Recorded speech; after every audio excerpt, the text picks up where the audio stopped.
అందరం కలిసిన ఒక సందర్భం లాగా ఇక్కడ వచ్చినాం. ఎందుకంటే ప్రభుత్వ పెద్దలను చూస్తున్నాం. మన పిసిసి అధ్యక్షులు గారి చేత డైరీ ఆవిష్కరించడం చాలా గర్వంగా ఉంది. ఎందుకంటే అంత అదృష్టం మీకు దక్కింది. ప్రధాన సంఘాలైన ఎవరు కూడా అవకాశం కూడా రాలే. ఇంత పెద్ద ఎత్తున కార్యక్రమాన్ని ఏర్పాటు చేసిన అందరికీ కూడా చాలా గర్వపడుతున్నాం మేము.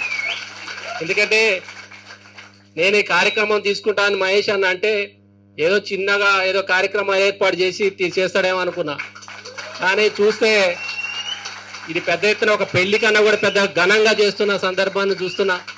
కాబట్టి ఇంతటి ఘనకార్యం, ఎందుకంటే మీకు యంగ్ అండ్ డైనమిక్ దొరికిన మహేష్ అన్నకి మీరు రుణపడి ఉండాలి జీవితాంతం. ఎందుకంటే మీకు ఇలాంటి లీడరు భవిష్యత్తులో రాబోయే లీడర్గా చాలా వరకు కూడా అందరికి ఉపయోగపడేటట్టు ఏ సందర్భం వచ్చినా, ఇందాక అంటున్నా ఒక తహసీల్దార్కి కోర్టులో మీకు తెలుసు ఆ ఒక సందర్భంలో హైడ్రా విషయంలో ఒక సందర్భం విషయం వచ్చినప్పుడు లీగల్ జరుగుతున్నప్పుడు అప్పుడు మినిట్ టు మినిట్ ఏం జరుగుతుందో తెలియకపోయినా కూడా నేను పరిచయం చేసుకొని మాట్లాడినా అని అంటే అంత అడ్వాన్స్గా ముందుండి ఆఫీసర్లు కావచ్చు, కింద స్థాయి ఉద్యోగులు కావచ్చు కాపాడుతున్న విషయాలను చూస్తే చాలా గర్వంగా ఉంది.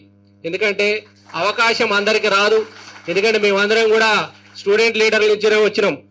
సుమన్ టీవీలో మీ పర్సనల్ అండ్ బిజినెస్